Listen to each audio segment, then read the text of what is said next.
नमस्कार, आप देख रहे हैं नई आवाज न्यूज चैनल। मैं हूं आपके साथ अंशु शर्मा। खबरों का रुख करते हैं।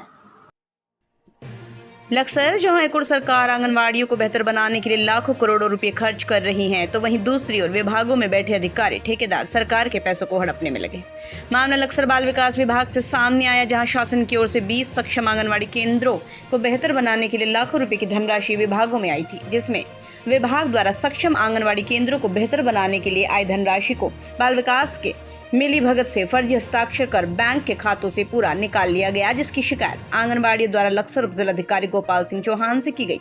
आंगनबाड़ियों का साफ कहना है उनके द्वारा किसी भी वाउचर पर साइन नहीं किया गया। ऐसे में सवाल ये उठता है, जब उनके द्वारा वाउचर पर साइन नहीं किया तो बैंक ने किस आधार पर खाते से रकम निकलवा दी, जिससे साफ जाहिर होता है कहीं न कहीं बाल विकास और बैंक की मिली भगत से ही सरकारी पैसे को ठिकाने लगाने का काम किया गया है। उप जिलाधिकारी गोपाल सिंह चौहान का कहना है कि आंगनबाड़ी कार्यकर्त्रियों द्वारा उन्हें एक शिकायत की गई, उनके बिना हस्ताक्षर किए ही बैंक से पैसे निकाल लिए गए। उन्होंने जांच कर कार्रवाई के आदेश दिए हैं। अब देखना यह है कि क्या दोषियों के खिलाफ कोई ठोस कार्रवाई हो पाएगी या नहीं, फिर यूं ही सरकारी पैसे का गबन होता रहेगा। वहीं लक्सर पीएनबी ब्रांच मैनेजर का कहना है, अगर ऐसा हुआ तो जांच कर कार्रवाई की जाएगी। लक्सर से जसवीर सिंह की रिपोर्ट। बस ये जो मतलब हर समय ये डला और मतलब पुताई हुई और कुछ नहीं हुआ। जो गड्ढे वगैरह का पैसा आया, इस बारे में हमें पता नहीं कितना पैसा आया कितना नहीं, और बाकी काम अधूरा पड़ा डला नीचे का, और कुछ काम नहीं हुआ। गड्ढे बाल वाटिका वगैरह जो गमले वमले बोल रहे थे मैं, अब तक कुछ नहीं आया। वो इसका पेमेंट तो जी एनजीओ द्वारा ही, जो मतलब का नहीं पता जी हमें कितना आया कितना नहीं। कराया थी उन्होंने, कैसे साइन के बाद बोल रहा था कि जो बाकी का काम है वो हो जाएगा। अब तक तो देखो कुछ हुआ नहीं। वो तो जी ऐसा था जैसा बैंक का विड्रॉल वगैरह हो, उस पर मोहर साइन कराए थे उन्होंने, पूरा चेक था। हाँ जी। यह काम तो अधूरा ही पड़ा है सारा। ये काम तो तरीके से किया ही नहीं गया। कुछ काम ऐसे हैं जो होने पे कैसे हो गए, कैसे सफाई से कोई काम नहीं करा, और गड्ढे भी नहीं बने, और गमले वगैरह वाटिका बनानी थी वो भी नहीं बनी, कुछ नहीं बना। बस थोड़ा बहुत ही काम हुआ, ज़्यादा नहीं, और वो भी सफाई से नहीं हुआ। वो भी बस क्या बताऊँ आपको। बताओ पेमेंट किसके द्वारा किया गया है? पेमेंट तो पता नहीं हमें किसके द्वारा किया गया। हमसे तो खाते खुलवाए गए बैंक से, और बैंक में मैडम के साथ खाता खुलवाया गया, भैया ने साइन करवाए। हमें ये नहीं पता पेमेंट कहाँ से हो रहा है, कैसे हो रहा है, कैसे नहीं हो रहा है, हमें कोई पता नहीं है पेमेंट का। काम अधूरा है। काम अधूरा है। सर नमस्ते, मेरा नाम अंजू है, केंद्र जीवाडेडी, केंद्र संख्या 3।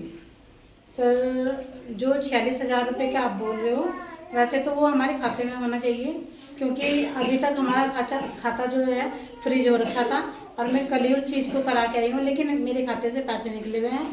और उसको जो 46,000 का है वो डिवाइड किया गया था। 25,000 तो हमारे मेंटेनेंस के थे, और उसमें 15,000 वाटर हार्वेस्टिंग के, और 5,000 हमारे पोस्ट वाटिका के थे।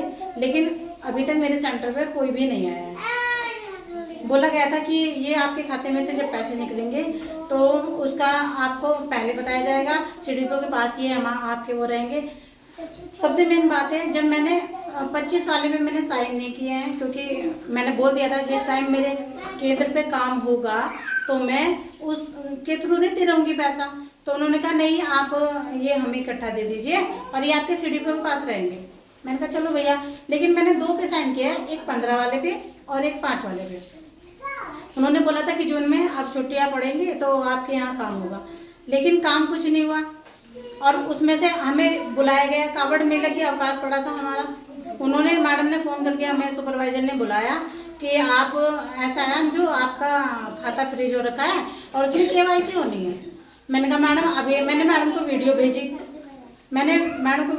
कि आप मैडम देख लीजिए, बाहर जाने का बिल्कुल भी रास्ता नहीं है, तो मैं कैसे आ सकती हूँ, मैं 2 तारीख के बाद ही संभव होगा बैंक जाऊँगी। तो उन्होंने कहा कोई बात नहीं, आप 2 तारीख के बाद आ जाना, और मैंने अपनी फॉर्मेलिटी पूरी कर दी है, आप करते जाना। मैंने कहा चलो ठीक है। अब मैं कल इस चीज़ को लेके गई, मैंने पहले फॉर्मेलिटी पूरी की। मैंने भैया से पूछा कि भैया ये दोबारा खुलेंगे क्या? उन्होंने बोला हाँ ये दोबारा खुलेंगे, ये फ्रिज हो रखे हैं। मैंने कहा चलो कोई बात नहीं। और मैं बाहर आके मैंने एंट्री कराई और एंट्री से मैंने जब देखे तो मेरे पैरों से जमीन खिसक गई। मैंने साइन नहीं किए तो पूरे पैसे निकले कैसे? ये है कि मैं आपकी नौकरी खा जाऊंगी, आपको क्योंकि ये- वो खाली इस वजह से, वो सिर्फ इस वजह से कि उसने आवाज उठाई है कि फर्जी हस्ताक्षर करके उसके अकाउंट से पैसे निकाल लिया अगर गया इस है। बात का आप कोई मुझे सबूत दे दें कि मैंने उसको धमकाया है या कोई इस तरह की बात की है, तो आप बेशक आप कार्रवाई कराइए मेरे ऊपर, या तो वो नौकरी छोड़ दे या मैं छोड़ दूं। इतना बड़ा कमेंट तो कुछ नहीं हो सकता है। ठीक है, वो सबूत दे कि मैंने उसको धमकाया है या मैं उसकी नौकरी खा जाऊंगी। मैडम, मैं कौन होती हूँ नौकरी? जो कार्य है उन्होंने जिसको टेंडर दिया था कि भाई तुम्हें ये कार्य कराना है जिन आंगनवाड़ी केंद्रों का, उसको बुलाया गया, उसको बताया गया, तो उसका कहना था कि जब कावड़ चल रही थी इस वजह से कुछ कार्य रुका हुआ है, जल्दी उसको पूरा कराने की कोशिश की जाएगी। ये वैसे तो यहाँ पे जो केंद्र थे पहले मेरे द्वारा तो नहीं दिए गए, जो पहले सुपरवाइजर थी उनके द्वारा केंद्र छांटे गए जहाँ पर बच्चों की संख्या ज़्यादा थी, केंद्र अच्छा संचालित होता था, तो वही सक्षम आंगनवाड़ी केंद्र के रूप में हमने दिए। पहले हमें ये भी नहीं बताया गया था सक्षम आंगनवाड़ी केंद्र पे कि क्या कोई हम जो जर्जर अवस्था वाले केंद्र है वो भी इसमें दे सकते हैं। पहले हमें ये जानकारी दी गई थी कि जो आंगनवाड़ी कार्यकर्त्री बहुत अच्छा कार्य करती हैं, बच्चों की संख्या बहुत ज़्यादा है, वही आंगनवाड़ी केंद्र को सक्षम के लिए चुने ताकि वहाँ और अच्छी गतिविधियाँ हो सके। इसी वजह से हमने उन आंगनवाड़ियों के नाम सक्षम आंगनवाड़ी केंद्र में दिए। क्षेत्रीय सुपरवाइजर जाती हैं क्षेत्रों में, सबको पता रहता है कि कौन आंगनवाड़ी अच्छा कार्य कर रही है या कौन नहीं कर रही। जहाँ बच्चों की अधिक संख्या होती है वही छांटे गए फिलहाल। मेरे पास आंगनवाड़ी कार्यकर्त्री कुछ लोग आए थे मेरे पास एक एप्लीकेशन को लेकर। उनका कहना ये है कि हमारे खाते